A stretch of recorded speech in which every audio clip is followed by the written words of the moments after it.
This episode is brought to you by Peacock. The new Peacock original documentary, Matthew Perry, A Hollywood Tragedy, dives deep into the beloved actor's rise to fame and his tragic death. 5 people, including Perry's personal assistant, 2 medical doctors, and an alleged Hollywood drug dealer known as the Ketamine Queen, were charged with conspiracy to illegally provide Perry with the ketamine. Explore the details of the case in this heartbreaking special, streaming now only on Peacock.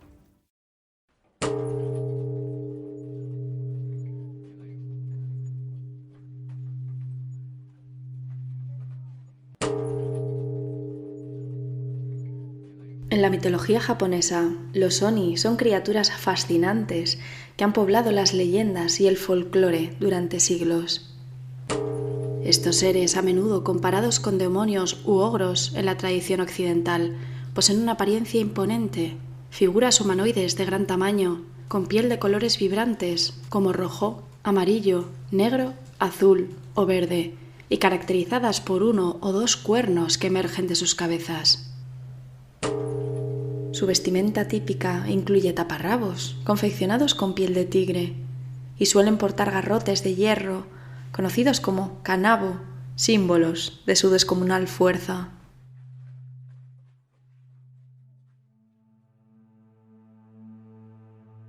El origen del término Oni se vincula con la palabra japonesa onu, que significa oculto o escondido. Inicialmente se usaba para referirse a espíritus invisibles, responsables de causar enfermedades y desgracias. Sin embargo, el kanji proviene del chino wei, que originalmente hacía referencia a los espíritus de los muertos.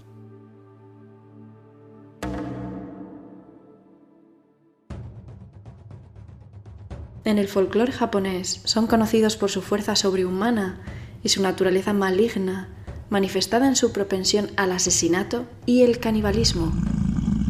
Se les asocia con desastres naturales, enfermedades y otros males que aquejan a la humanidad. Sin embargo, su representación no es unívoca.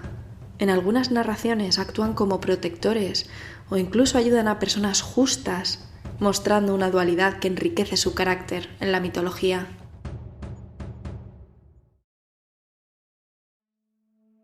Estas criaturas también aparecen en cuentos tradicionales, donde suelen ser los antagonistas que los héroes deben enfrentar.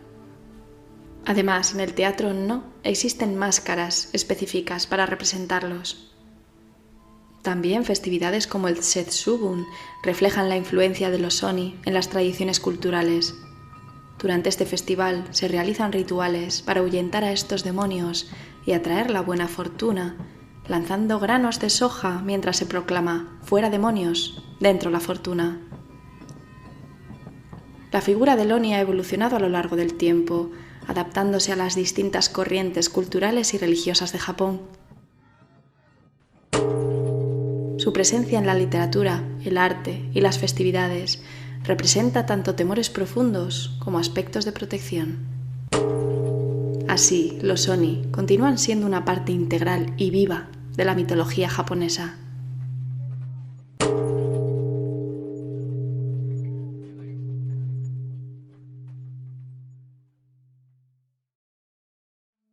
Bienvenidos a Criminología en Serie. Mi nombre es Alejandra Lavín y hoy iniciamos una travesía especial con motivo del Marzo Asiático, iniciativa que nos invita a adentrarnos en la literatura y cultura de países asiáticos a través de la lectura.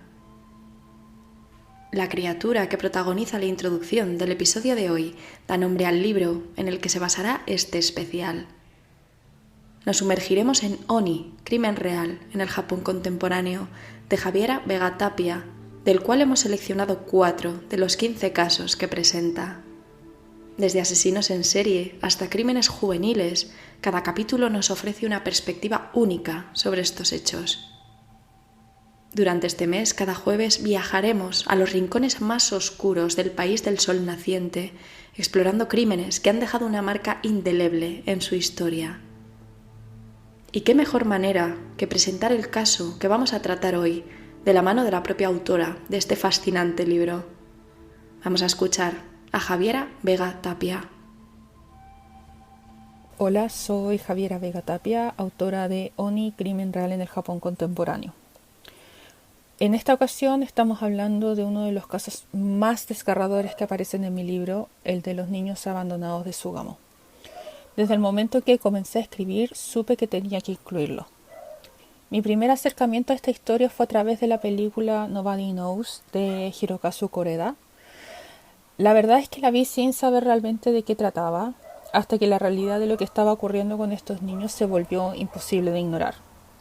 Cuando investigué más a fondo, cosa que suelo hacer cuando una película realmente me impacta, descubrí que no solo estaba basada en un caso real, sino que el caso en el que estaba inspirada era incluso más trágico de lo que mostraba la película. Y eso es decir mucho, porque ya de por sí la historia en esta versión es bastante brutal. Este caso nos confronta con el abandono, la indiferencia y la fragilidad de la infancia en situaciones extremas. Es uno de esos relatos que, una vez que lo conoces, se queda contigo para siempre. No sabemos con seguridad qué fue de los niños involucrados, pero esperamos que hayan podido salir adelante y encontrar la felicidad que les fue arrebatada durante su infancia de la manera más injusta y cruel.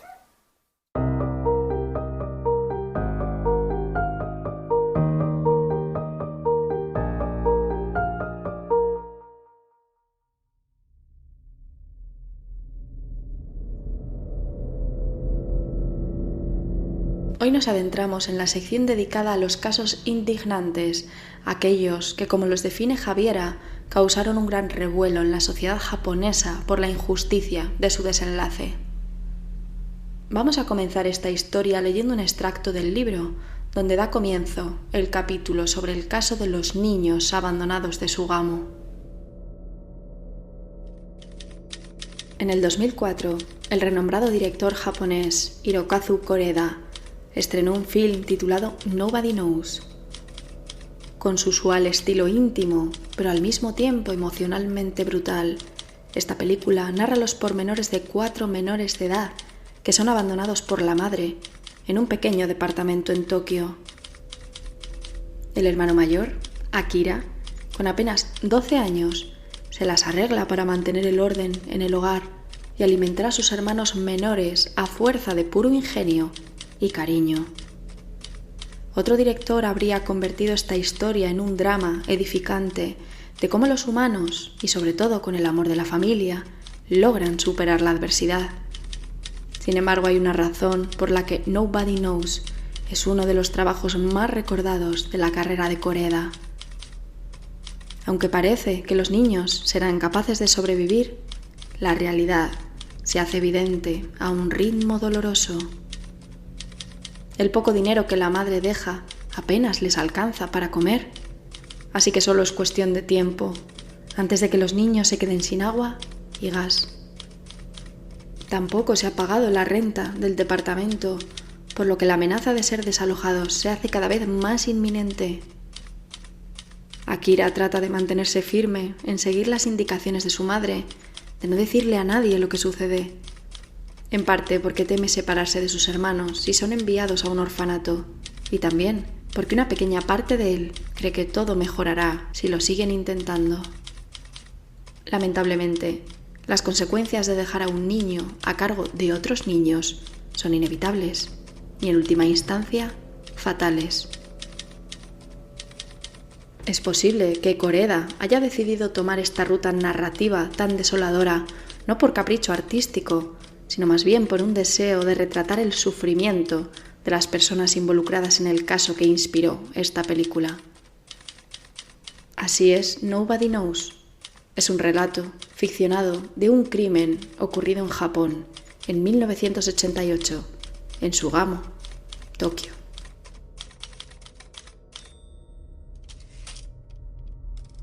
La madre de los niños de Sugamo se graduó en la escuela secundaria de la ciudad de Kawasaki, ingresando después en una academia de confección.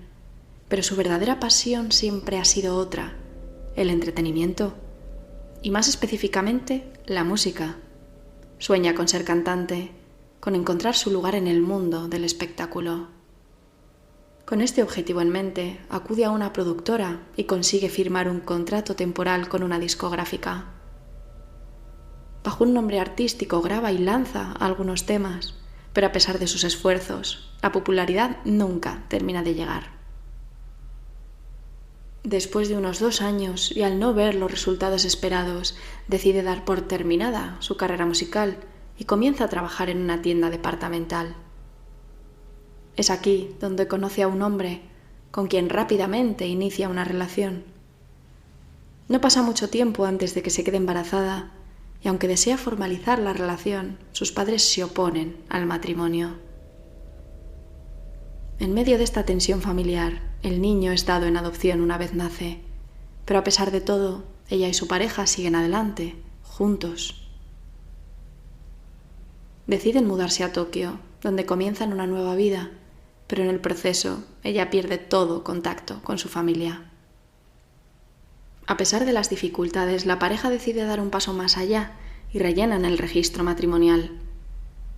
Sin embargo, él nunca llega a finalizar el trámite, algo de lo que ella no tiene conocimiento.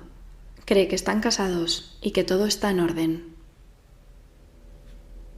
En 1973 llega al mundo su segundo hijo, a quien se le conoce como niño A, pero al igual que sucede con su matrimonio, no se realiza ningún registro oficial de su nacimiento.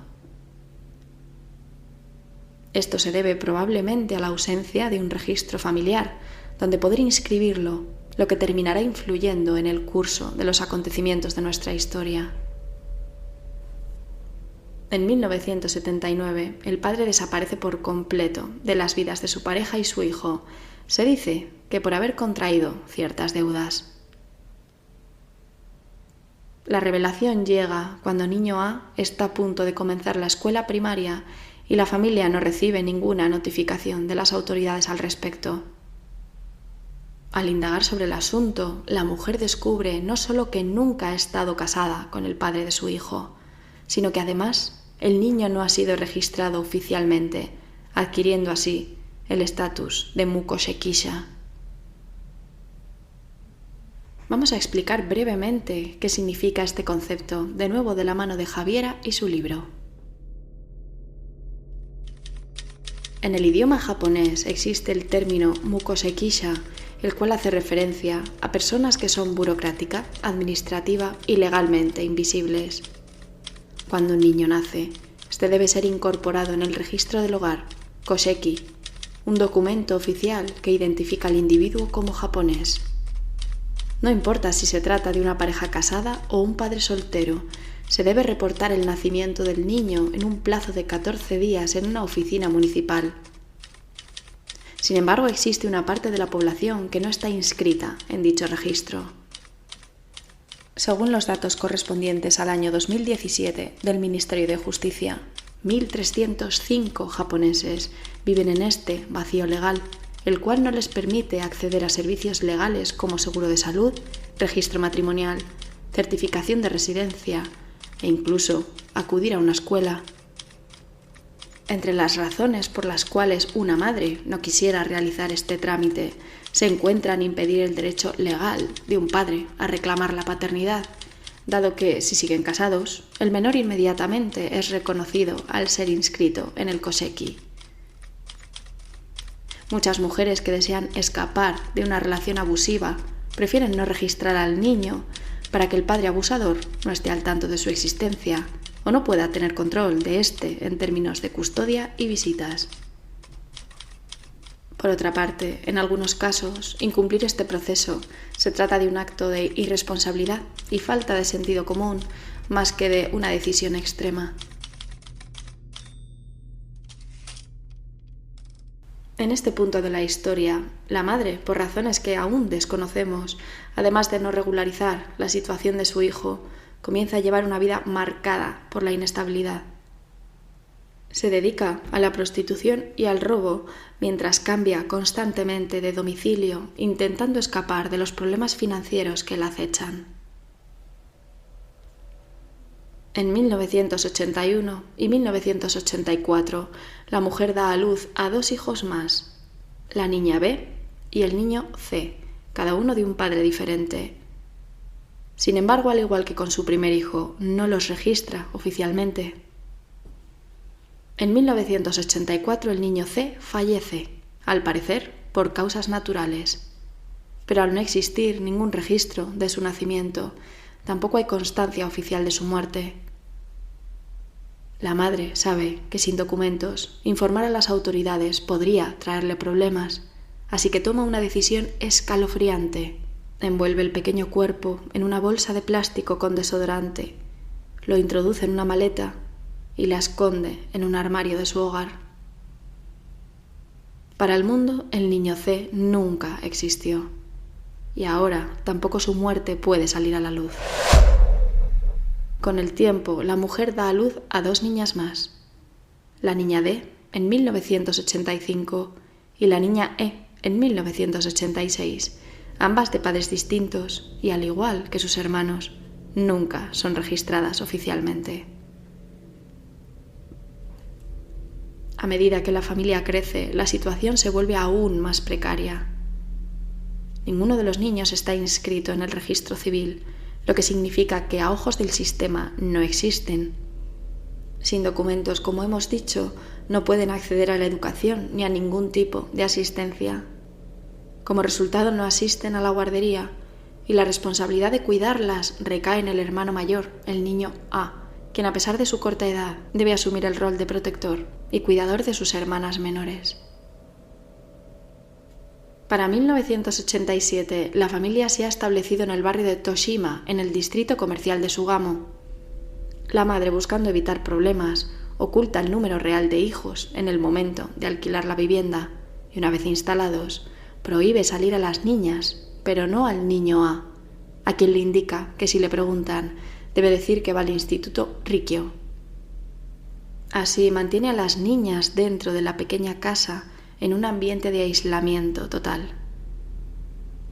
Viven en el apartamento 203 de un edificio de 3 pisos con un konbini, una tienda de productos básicos japonesa, en la planta baja.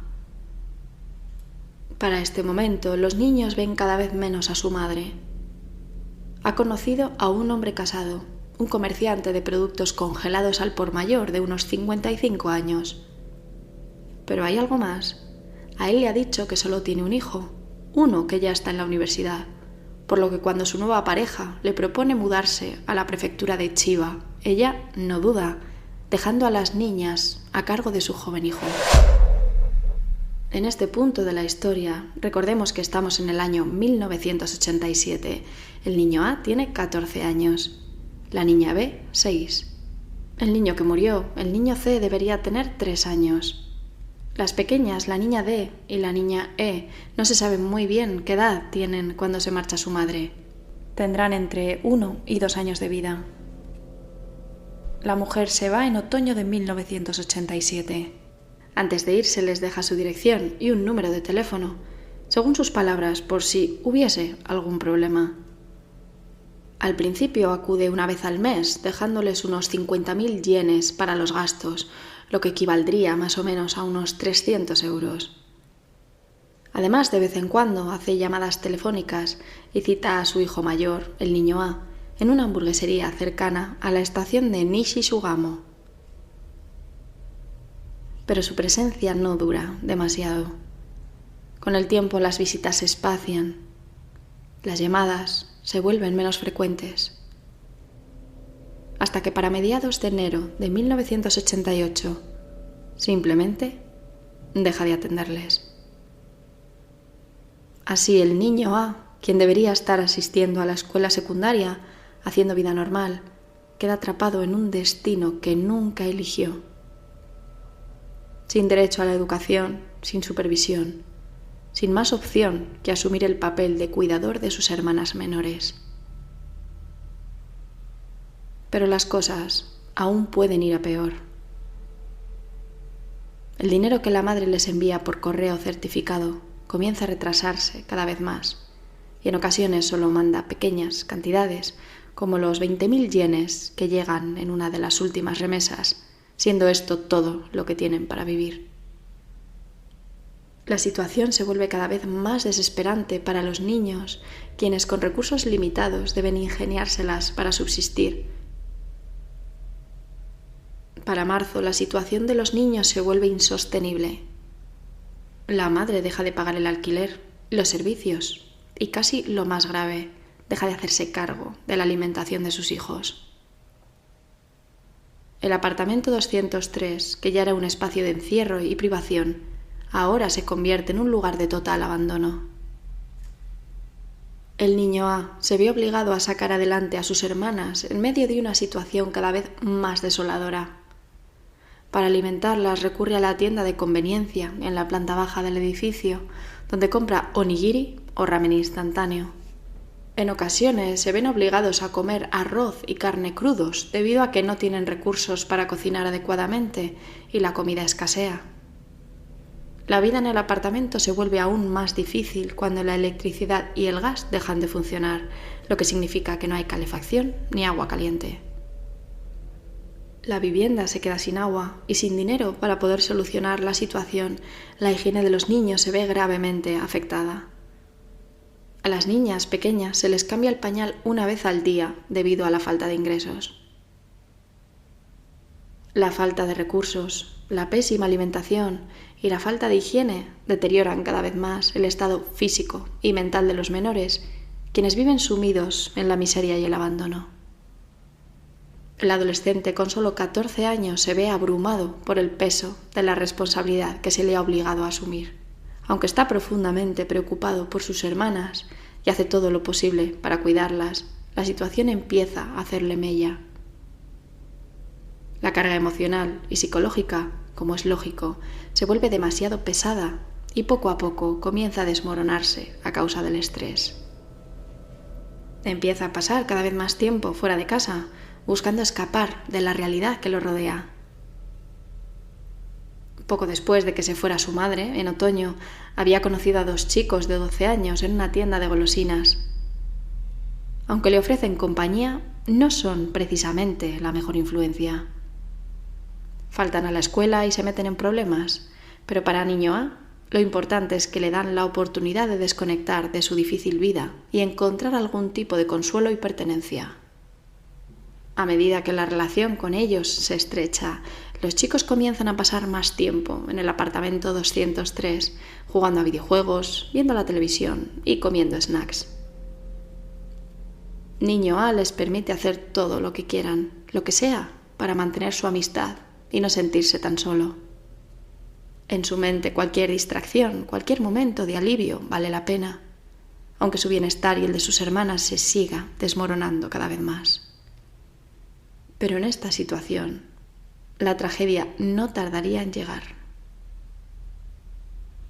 En abril de 1988, como de costumbre, los 2 jóvenes llegan a la casa de Sugamo con algo de comida para pasar el rato.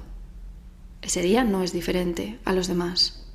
Sin embargo, en algún momento de distracción, la pequeña niña E, de apenas 2 años, toma uno de los ramen instantáneos que los chicos han llevado. No duda en comerlo, sin preocuparse por lo que eso significará para ella ni para el resto de su familia. Pero este pequeño gesto inocente, impulsado por el hambre, provoca la furia de los chicos.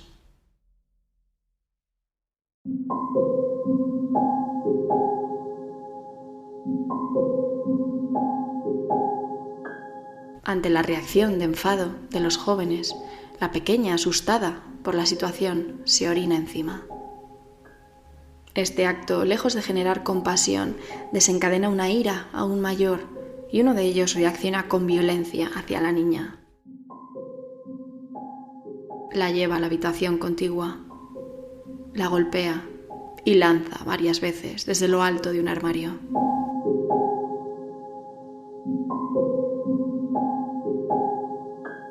Mientras tanto, niño A sigue viendo la televisión con su otro amigo, ajeno al sufrimiento que está ocurriendo en la habitación de al lado. Es solo cuando el llanto de su hermana se detiene que se levanta y va hacia allí. Al entrar se encuentra con una escena horrible. La niña E no se mueve. La pequeña no ha resistido la brutal paliza y ha muerto. El pánico se apodera de los 3. Desesperados intentan reanimarla, le practican la RCP y la cubren con mantas, con la esperanza de que recupere la vida, de que algo funcione, que el calor pueda traerla de vuelta. Pero nada ocurre. Al día siguiente, el cuerpo de la niña está helado. Siguiendo el ejemplo de su madre, cuando murió su hermano pequeño, niño A introduce el cuerpo de la niña en una bolsa, lo cubre con desodorante para intentar ocultar el olor y lo mete en una maleta.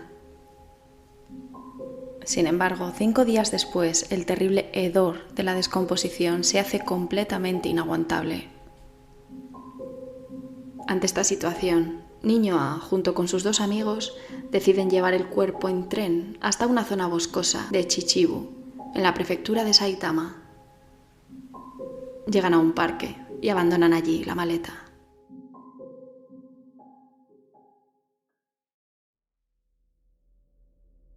Después de este acto, la vida continúa como si nada hubiera pasado.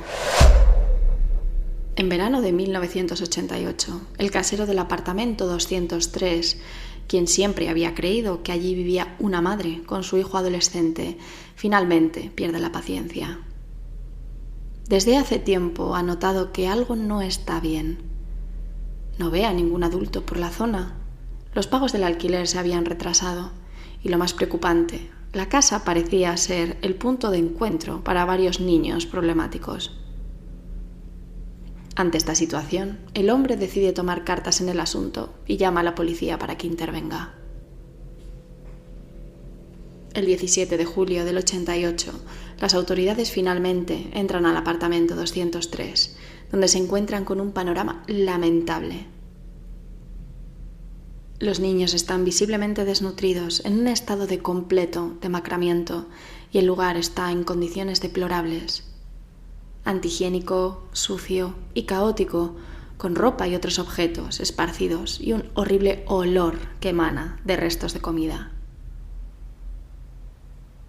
Pero por si no fuera poco, el impactante descubrimiento de los niños de Sugamo hacen uno aún más macabro. Encuentran el esqueleto del niño C en el armario. Cuando la familia se mudó a Sugamo, la madre había trasladado el cadáver en una maleta, ocultándolo junto a ellos en su nuevo hogar. Al preguntar al niño A sobre la presencia de su madre, él responde que había salido. Sin embargo, las autoridades pronto comienzan a sospechar de la situación, dado el estado de los menores. Los hermanos son trasladados bajo la protección del gobierno local, pero al día siguiente las niñas C y D, de 6 y alrededor de 3 años respectivamente, tienen que ser ingresadas en un hospital debido a su grave desnutrición. La niña D en particular está en un estado crítico, tan severamente desnutrida que al intentar ingerir pequeñas cantidades de comida, vomita. Su condición es tan grave que requiere tratamiento intravenoso durante aproximadamente 7 días. De haberse retrasado aún más el descubrimiento, existe un alto riesgo de que D hubiera perdido la vida. El 23 de julio, 6 días después de que los niños sean rescatados, los medios de comunicación cubren el caso y el reportaje llega hasta Chiba, a ojos de la madre. Inmediatamente reconoce a sus hijos en televisión, pero nota que solo 3 de ellos aparecen y que falta una niña. Acto seguido se pone en contacto con las autoridades y se entrega. Es detenida bajo el cargo de abandono de persona con responsabilidad parental y admite toda la verdad sobre los hechos. Reconoce la falta de registro de sus hijos, la muerte del bebé de 1 año en el armario y cómo ha dejado a su hijo adolescente a cargo de las pequeñas. Se justifica diciendo que esperaba ser contactada si algo malo sucedía y explica que la razón por la que tomó la decisión de huir fue una deuda con la Yakuza y la imposibilidad económica de costear los viajes entre Chiba y Tokio. Por su parte, niño A confiesa todo lo ocurrido en los últimos 9 meses, incluyendo la muerte de su hermana pequeña y el lugar donde se encuentra el cuerpo. Aunque legalmente no es responsable debido a su edad, podría ser enviado a un reformatorio, al igual que los otros niños involucrados, cosa que no ocurriría. En un principio es remitido al Tribunal de Familia de Tokio, acusado de homicidio involuntario y abandono de cadáver. pero el juez considera las circunstancias del caso, tomando en cuenta que el niño A es también un afectado por la negligencia de su madre, una víctima de lo sucedido. Por ello determina que necesita un centro donde pueda recibir medidas educativas y apoyo especializado. En cuanto a las niñas, son colocadas en diferentes hogares de acogida y centros de protección infantil. Durante la etapa de investigación se percibe un claro remordimiento por parte de la madre, quien demuestra ser consciente de la gravedad de sus actos. En agosto, regula la situación de los niños en la oficina del distrito de Toshima y se compromete ante la corte a casarse con su pareja, asumiendo la responsabilidad de cuidar de las niñas. Al parecer, este hombre continúa casado, pero toma la decisión de dejar a su esposa y comenzar una nueva vida junto a ella. Estas acciones son vistas favorablemente por el juez, quien considera que existe un potencial para la reunificación familiar en el futuro. Recibe entonces una sentencia de 3 años con 4 de libertad condicional, no habiendo constancia de discapacidad mental en sus informes. Finalmente recupera la custodia de las niñas y su pareja, ahora marido, las reconoce como suyas. En cuanto al niño A, no sabemos nada sobre su destino. No hay fuentes confiables que lo indiquen, pero al parecer pierde el contacto con su madre, ya que no existen registros que sugieran que haya sido adoptado por su padrastro. Rumores en Internet afirman que consiguió retomar sus estudios con éxito. Algunos dicen incluso que pudo haber asistido a la universidad, pero no se sabe con certeza si esto es cierto. Vamos a cerrar este caso como lo hemos comenzado, hablando de Nobody Knows. Aunque la película suaviza ciertos aspectos de la tragedia real, logra transmitir la magnitud del abandono y la soledad que sufrieron estos niños. Nobody Knows es una obra que invita a la reflexión sobre la fragilidad de la infancia y la importancia de una red de apoyo para los más vulnerables. Koreda aborda la trama con una sensibilidad única, evitando el sensacionalismo y centrándose en la resiliencia y la inocencia de los niños. La narrativa se desarrolla de manera pausada, permitiendo al espectador sumergirse en el mundo de los protagonistas y experimentar su realidad desde una perspectiva íntima. La actuación de Yuya Yagira, quien interpreta a Akira, en nuestro caso, el niño A, fue ampliamente reconocida, llevándolo a ganar el premio al mejor actor en el Festival de Cannes de 2004, convirtiéndose en el actor más joven en recibir este galardón. El abandono infantil se refiere a la falta de provisión de las necesidades básicas de un niño por parte de sus padres, tutores o cuidadores, lo que compromete su bienestar y desarrollo integral. Esta omisión puede manifestarse de diversas formas, incluyendo la ausencia de alimentación adecuada, refugio, atención médica, educación y apoyo emocional. Es una forma de maltrato que puede tener consecuencias graves y duraderas en la vida de los menores afectados.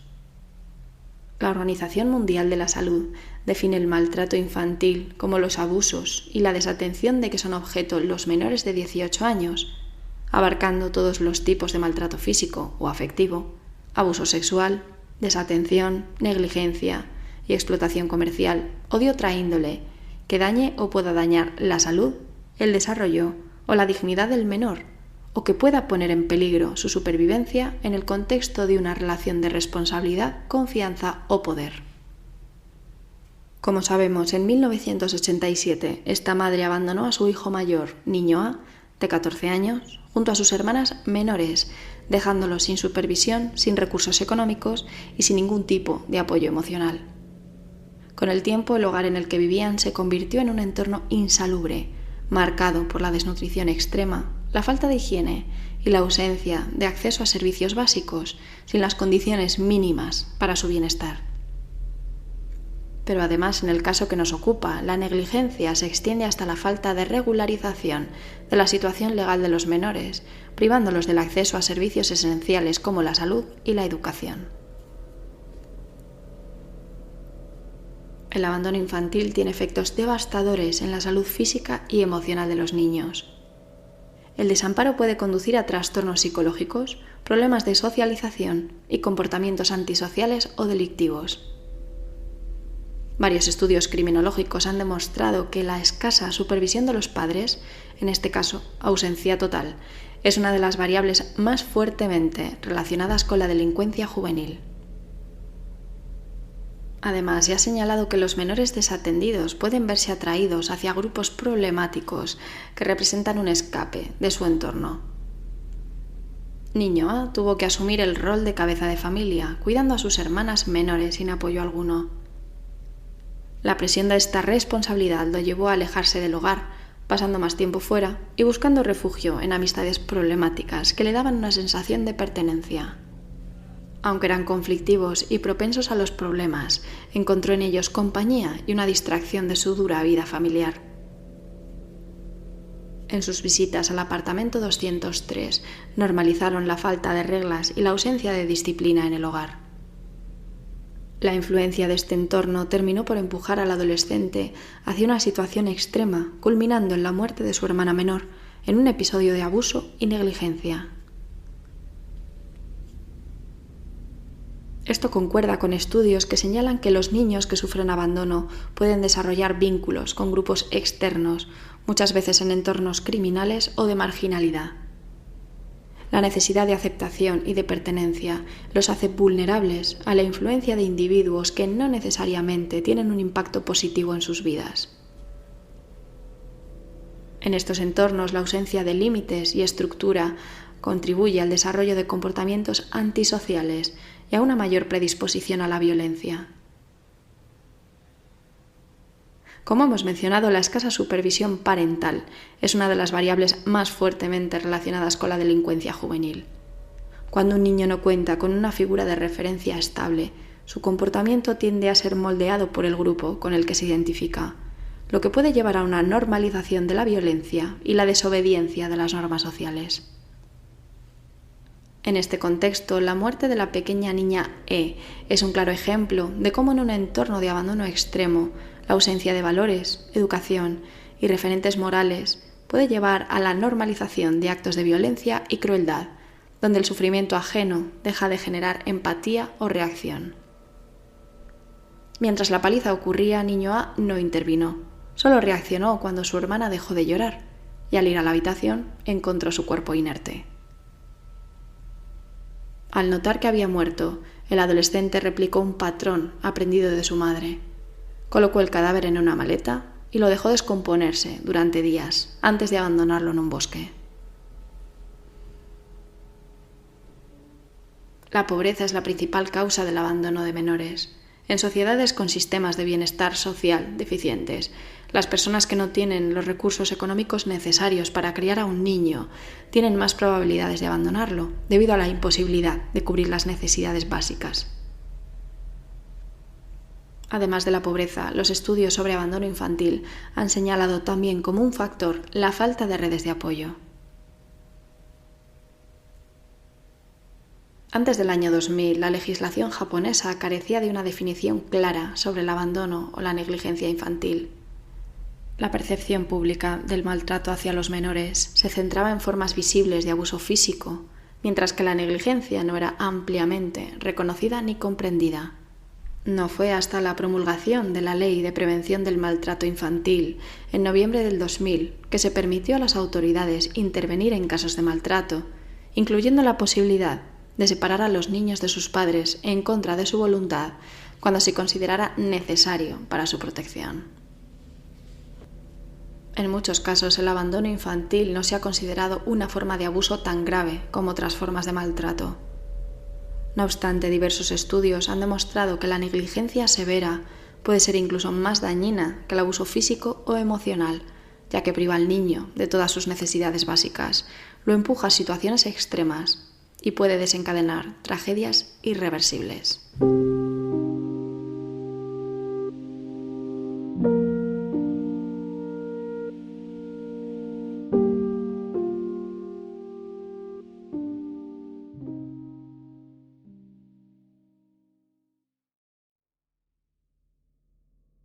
Y este es el caso de los niños abandonados de Sugamo.